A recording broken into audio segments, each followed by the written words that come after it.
This is Andy, aka She Blinded Me with Refractors. I was gonna go live and do the Q&A video, but I was having problems with the live function, so I'll have to figure that out and see how that works better before I try doing a live. So I'll answer some of the questions that people had posted. Bob Lewis asked, "Where do you see the market of PSA 9s in 10 years? With the prices of 10s on certain cars really exploding, do you see the market for 9s gaining value in the hobby over that time?" Well, Bob, I would say it's kind of going to be like on a case by case basis with, like I would say like bigger cards, like let's say like a LeBron James Topps Chrome Refractor rookie, a Kobe Refractor rookie, um, stuff like that. Like maybe even like maybe like the Mike Trout, like the Bowman Draft Auto, and even like the Topps Update, like some of those cards that maybe people get priced out on a PSA 10, so they'll go to a PSA 9 because it's they want that card in their collection and it's a more affordable alternative. And one of the things, like when it comes to grading, and I'm sure a lot of you guys know this. I mean, I've heard lots of people talk about it on here. Like the difference between a 9 and a 10 is, you know, sometimes you could hold your finger over the number grade on a card and you wouldn't be able to tell if it was a 9 or a 10. It's just, it's so subjective, and to each their own as far as that goes. Like some people only buy 10s, and there's some people that only buy 9s. But I mean, I think there definitely are certain cards where I do think that the 9s will definitely increase in values. Like, and with the more modern stuff, like let's say Prism, Bowman Chrome, Bowman Draft, some of that stuff. I don't see like the 9s going up a lot on those, just because the cards are generally pretty clean out of the pack, um, unless it's just like a hard to get 10. I don't see that, but I hope that answers your question a little bit, Bob. I know it's kind of like wishy washy, but I mean, I really do. I kind of think it's on a case by case basis. I don't think there's really a definitive answer like that. Yes, all 9s will increase, or no, no 9s will increase. So anyway, let's get on to the next question here. Brandon asks, "What is your favorite card in your collection, and how did you acquire it?" Um, Living here in Oklahoma City, I'm obviously a huge Thunder fan. Always been a big fan of Russell Westbrook. So about, I guess it was a little over 2 years ago, I was able to acquire this card on Blowout, and this is the Russell Westbrook 2008 Topps Chrome Refractor, and it's a PSA 10. Um, the cool story about this card, it's only a pop 3 in a PSA 10, and when I bought it on the forums on Blowout, it was actually in a BGS 9.5 holder. It had 9.5 centering, 9.5 corners, um, 9.5 surface, and a 9 on the edges. And I wanted to get it in a PSA holder, so I sent it in as a crossover, and fortunately it did come back a 10. And at the time that I bought this card, there was this guy had posted this card on there um, for several weeks, and people he was asking quite a bit for it, especially at the time. So people were really kind of like, giving him a hard time about the price that he was asking. And at the time there was just the BGS 9.5. And that was the only one of those. There was no 10s. And he was asking, what everybody thought was everybody thought it was a little bit high, I guess. I reached out to him, and we were able to make a deal, and I paid probably what would be thought to be over market price at the time, and during the 2 years that I've had it, the price is probably, I mean, it's at least doubled, probably close to tripled. Just because I don't think people realized how tough that card was at the time, and I'm still not. I still don't know that people really know today. Like for a modern card, that's for a guy that's won an MVP. I mean, that's when there's only 3 10s. That's pretty low on that card. So yeah, I'm definitely happy to have that in my collection.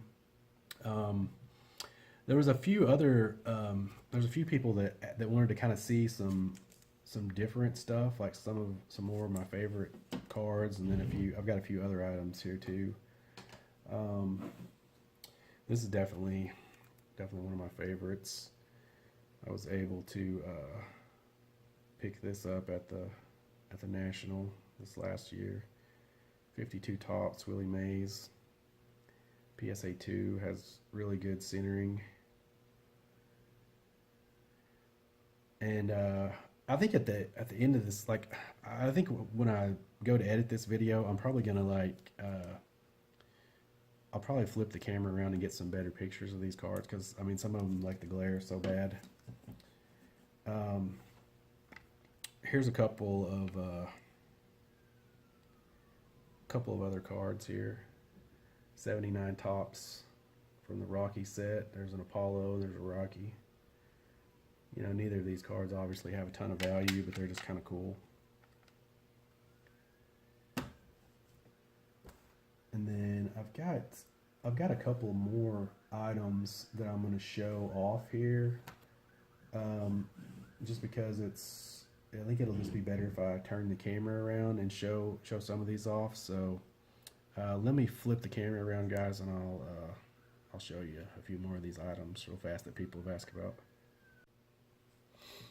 All right, guys, so I'm going to show you a couple of the cards, and then a couple of other items that people had kind of asked about.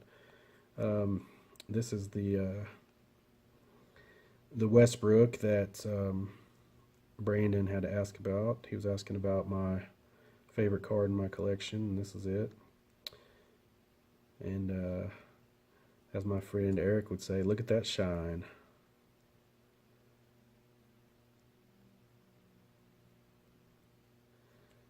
PSA 10. This was another one of my all-time favorites here. This is the 52 tops Willie Mays PSA 2. I really like the centering on this card.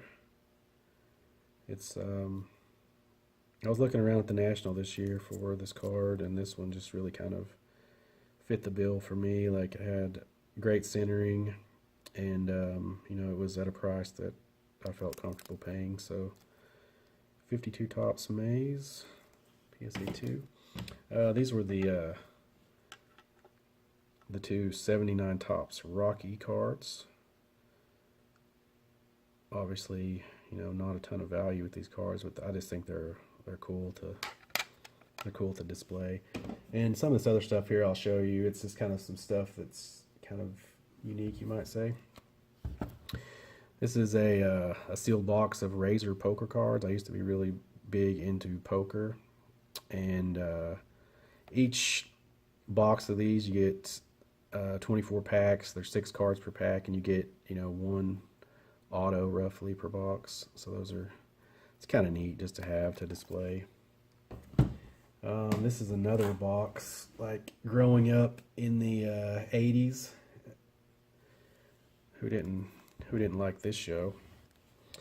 So we've got 1988 tops Growing Pains. Picked this up at the National a couple of years back at Baseball Card Exchange. It's just kind of like a neat display piece. Here's a couple. I've got a couple of old video games. I collect these some. Just kind of like stuff that I played as a kid. Baseball Stars 2. This is the original NES version. I've always wanted to go back and buy some of the original games that I played as a kid, like buy them like factory sealed and everything, and have the display boxes and all that. But they're expensive, so right now I just kind of have like the cheap, used ones. This is Bulls versus Lakers in the NBA playoffs. This was on the Sega Genesis. This was a really cool game. Like, I can't tell you like how many hours that my brother and I played this. I liked how each team, like every team had a player that had like basically like an unstoppable move. So it was a really interesting really interesting game. Let's see. This is another game here. Like, obviously, like I never played this game, but I came across it one day at a card shop and I just had to buy it. It's the Jordan versus Bird one-on-one game, and I guess this was played like on your computer. The graphics look just awful, but for the time, I'm sure it was probably pretty cool. And then one of the last things I wanted to show off here. Well, I've got two more things actually. This is actually a program from the first national that I went to. Let me kind of like tilt this camera here.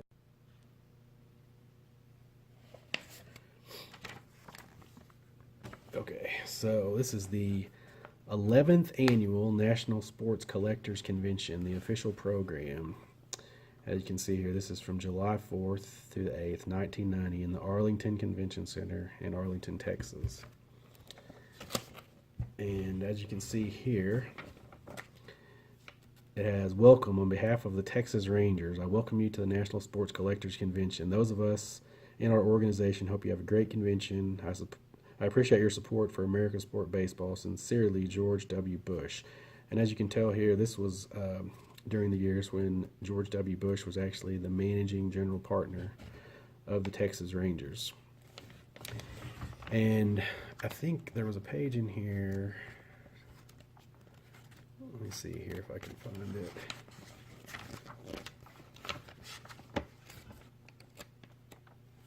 Okay. Yeah, this is the autographed guests. They had Willie Mays, Leo DeRocher, Gale Sayers, Muhammad Ali, Roger Clemens, Jerry Rice, Duke Snyder, Stan Musial, and then they had some Texas Rangers players. The cool thing, and this is like the most memorable moment for me from this convention, because I would have been, 11 years old at the time. We were walking down one of the aisles at the convention, and I literally bumped into Willie Mays. He was wearing like a polo shirt that had like a little "Say Hey" emblem on the shirt itself. So that was kind of cool, like actually bumping into Willie Mays. But that's just kind of like a neat little piece there, from your who doesn't like to have something from their first national, right? And then the last thing that I have, going back to like some of the favorite items I guess I have in my collection. This is a Sports Illustrated picture from June 20th, 1983, and it's signed by Marcus Dupree. Huge OU fan here, living in the Sooner States. OU got a huge win today over Texas, which is awesome. Hopefully they'll be able to get into the college football playoffs. We'll see about that tomorrow. This is a funny. I mean, I like this because if you know the story behind Marcus Dupree, I mean, look at the glasses; they're awesome. But the the story behind this article is talking about clash of wills at Oklahoma. And Heisman hopeful Marcus Dupree, can he coexist with his coach, which was Barry Switzer? The answer to that is definitively no. They could not coexist. And if you don't know the story, I recommend you go and watch the 30 for 30 that ESPN did on Marcus Dupree. I think it's titled like I think it's The Best That Never Was. I think that's the name of it, but a very cool show that talks about like it's just a very interesting story between just what happened to Marcus Dupree at OU and then afterwards. All right, guys, I'll wrap it up here. We'll try to do I'll try to do another one of these Q&As like maybe here in a couple weeks. So if you guys have any questions that you want me to answer, any topics that you want me to discuss like in a future video, just let me know. Just post it in the comments. And I'm really just kind of looking to try to gauge what kind of stuff that people want to see. I have a fair amount of knowledge on a couple of different things, so I'm definitely willing to share that with people. So just let me know what you guys want to see going forward in the future, and I will do my best to make that happen. So, all right, guys, have a good night.